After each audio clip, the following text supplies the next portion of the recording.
Hi viewers, ಇವತ್ತು ಮುಂಗರ್ ಬಳ್ಳಿ ಸಾಂಬಾರು ಹೇಗೆ ಮಾಡೋದಂತ ನೋಡೋಣ ಬನ್ನಿ. ಮುಂಗರ್ ಬಳ್ಳಿ ಇದು ಬಾಣಂತಿಯರಿಗೆ ತುಂಬ ಒಳ್ಳೆಯದು. ಇದನ್ನು ಕೊಡೋದ್ರಿಂದ ಹಾಲು ಚೆನ್ನಾಗಿ ಬರುತ್ತೆ. ಆದರೆ ಇದನ್ನು ಪ್ರೆಗ್ನೆನ್ಸಿಯಲ್ಲಿ ಕೊಡಬಾರ್ದು. ನೋಡಿ, ಮುಂಗರ್ ಬಳ್ಳಿನ ಎಳೆಯದಾಗಿ ಇರೋದಂಥದ್ದನ್ನು ಮುಂಗರ್ ಬಳ್ಳಿನ ಕಿತ್ಕೊಂಬರಬೇಕು. ಕಿತ್ಕೊಂಬಂದು ಅದನ್ನು ಚೆನ್ನಾಗಿ ಕ್ಲೀನ್ ಮಾಡಿ ಎತ್ತಿಟ್ಕೋಬೇಕಾಗುತ್ತೆ, ನಾರೆಲ್ಲ ತೆಗೆದು. ಆಮೇಲೆ ಇದನ್ನು ಸೌದೆ ಒಲೆ ಮೇಲೆ ಉರಿತಾ ಇದ್ದೀವಿ. ಇದನ್ನು ಗ್ಯಾಸ್ ಮೇಲೆ ಕೂಡ ಉರಿಬಹುದು. ನೋಡಿ, ಇದು ಸೌದೆ ಮೇಲೆ ಇಡುವಂಥ ಬಾಣಲೆ, ಹಾಗಾಗಿ ಈ ಥರ ಕಪ್ಪಿದೆ ಅಷ್ಟೇ. ಇದನ್ನು ಚೆನ್ನಾಗಿ ಈ ಥರ ಫ್ರೈ ಮಾಡ್ಕೊಬೇಕು. ಚೆನ್ನಾಗಿ ಫ್ರೈ ಮಾಡಲಿಲ್ಲ ಅಂದರೆ ಬಾಯಿ ಕಟ್ತಾ ಬರುತ್ತೆ. ಹಾಗಾಗಿ ಅದನ್ನು ಚೆನ್ನಾಗಿ ಫ್ರೈ ಮಾಡ್ಕೋಬೇಕು. ಒಂದು ಬಾಣಲೆಗೆ ಒಂದು ಅರ್ಧ ಸ್ಪೂನಷ್ಟು ಎಣ್ಣೆನ ಹಾಕ್ಕೊಂಡು ಕರಿಬೇವು ಸೊಪ್ಪನ್ನು ಹಾಕಿ ಚೆನ್ನಾಗಿ ಫ್ರೈ ಮಾಡ್ಕೊಬೇಕು. ಮಾಡ್ಕೊಂಡಿದ್ದಾದಮೇಲೆ ಒಂದು 10 ಎಸಳಷ್ಟು ಬೆಳ್ಳುಳ್ಳಿಯನ್ನು ಹಾಕ್ಕೊಂಡು ಅದನ್ನು ಕೂಡ ಫ್ರೈ ಮಾಡ್ಕೊಬೇಕು. ಒಂದು ಅರ್ಧ ಈರುಳ್ಳಿ ಹಾಕ್ಕೊಂಡು ಅದನ್ನು ಕೂಡ ಫ್ರೈ ಮಾಡ್ಕೊಬೇಕಾಗುತ್ತೆ.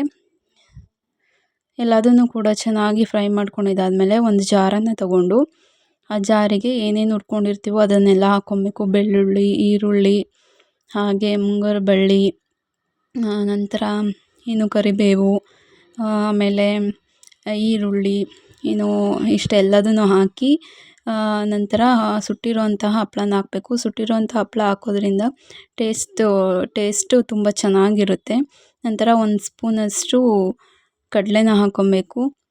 ನಂತರ ಒಂದು ಬೌಲ್ನಷ್ಟು ಕಾಯಿ ತುರಿ ಹಾಕಿದಾದ್ಮೇಲೆ ಒಂದು ಸ್ವಲ್ಪ ಹುಣಸೆಹಣ್ಣನ್ನು ಹಾಕ್ಕೊಬೇಕಾಗುತ್ತೆ. ನಂತರ ಒಂದು ಸ್ಪೂನಷ್ಟು ಖಾರದ ಪುಡಿನ ಹಾಕಿದಾದ್ಮೇಲೆ ಅದಕ್ಕೆ ಒಂದು ಸ್ಪೂನಷ್ಟು ಧನಿಯಾ ಪೌಡರ್,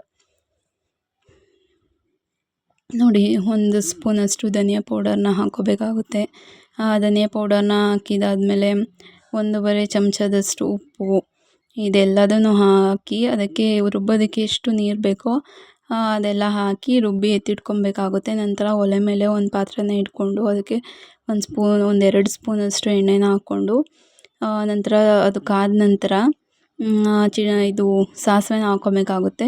ಅದು ಚಿಟಪಟ ಅಂತ ಅಂದಮೇಲೆ ಅದಕ್ಕೆ ಜಜ್ಜಿರುವಂತಹ ಒಂದು 4-5 ಎಸಳಷ್ಟು ಬೆಳ್ಳುಳ್ಳಿನ ಹಾಕ್ಕೊಂಡು ಫ್ರೈ ಮಾಡ್ಕೊಬೇಕಾಗುತ್ತೆ.